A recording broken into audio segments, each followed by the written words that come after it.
هذه قصة يرويها محامي، يقول في يوم من الأيام كنت في أحد المحاكم وشاف زوج وزوجته، يقول أنا أعرف الشخصين معرفة شخصية.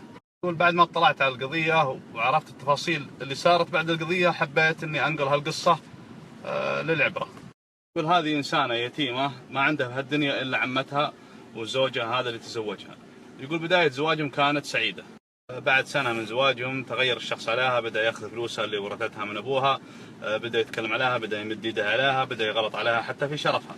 طبعا هم كانوا ساكنين في بيت أهله وإخوانه كلهم يدرون وش الحاصل، ويدرون بظلم الرجل هذا لزوجته حتى ما يصرف عليها. بعد ما تعبت البنت من معاملة زوجها لها وظلمه لها وإنه ما يصرف عليها وحتى شرفها اتهمها في شرفها، أنت الظاهر إنك تخاوين أو مخاوية. طبعا يتيمة ما لها حتى تشكيلة، فما لها إلا أخوان زوجها. راحت لهم استنجدت فيهم، لعبكم افزعوا لي من الرجال ذا. قال اتحمل ان شاء الله ان الله يفرج. شافت ما فيهم حيلها قالت ما لي الا اروح لعمتي. حرمة مثلها ما تقدر تفزع لها، لكن بروح لها عاد انحاش من هالجحيم اللي انا عايشه فيه. رفع عليها زوجها قضيه اللي هي اجبارها على بيت الطاعه، وهي بعد رفعت قضيه خلع من زوجها. يوم جاء قضيه زوجها اللي هو بيت الطاعه، حضرت الزوجه وحضر زوجها، وقال الزوج ابي اجيب شهود. منهم شهودك؟ قال اخواني. حلفهم الشيخ، حلف اخوان الزوج، اقسم بالله العظيم اقسم بالله العظيم ان اقول الحق ان اقول الحق. وش تشوفون في الادميه هذه؟ قالوا هذه لعابه، اخونا يصرف عليها وكريم معها ولا هو مقصعها بشيء، لكن هذه الادميه لعابه تبي لها اشياء ثانيه ما ندري عنها. انا كنت اشكيلكم وكنت تقولون تصبري لان الله يفرجها وعلى الله يصلحها، احنا ندري انه مقصر، ودحين تقولون هالكلام. قال لا ما قلنا لك كذا. قال الشيخ عندكم كلام ثاني يا الشهود؟ قال ابد هذا الكلام اللي عندنا. عندك يا زوجها كلام ثاني؟ قال ابد هذا اللي عندي.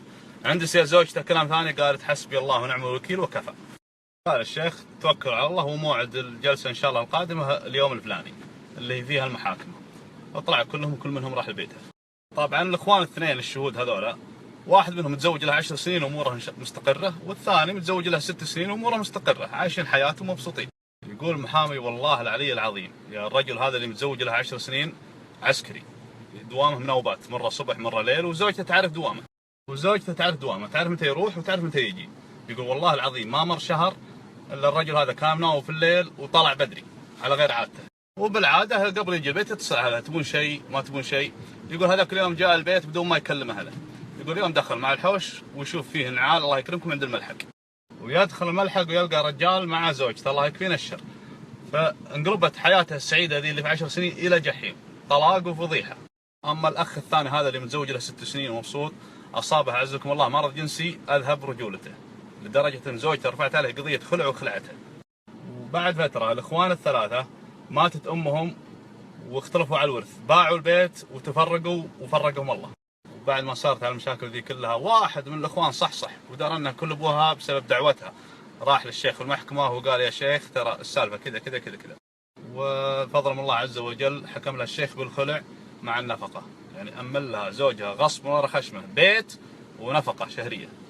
فنستفيد من القصه هذه ان الله عز وجل ينصر المظلوم. اذا الله عز وجل، ركزوا يا اخوي شوي، اذا الله عز وجل قال وعزتي وجلالي لانصرنك ولو بعد حين، اذا الله عز وجل قال للمظلوم هالكلام، من انت يا ابن ادم يا بعكوك، انت من انت عشان تتعالى على الله؟ تبي تظلم يا عزيزي اظلم، ما بين المظلوم وربه الا رفعت يدين. ربي كما اريتني قوته علي ارني قوتك عليه، ويستجيب الله دعاه.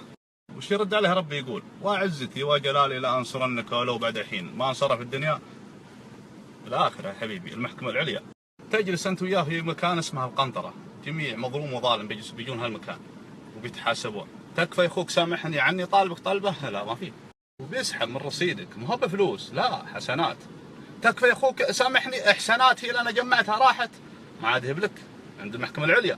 ما تبي تتعرض للموقف ذا، تبيه يسامحك، اغتنم نفسك ما دامك حي ترزق، رح اللي انت ظلمته وخله يسامحك، وعطه لا يسامحك.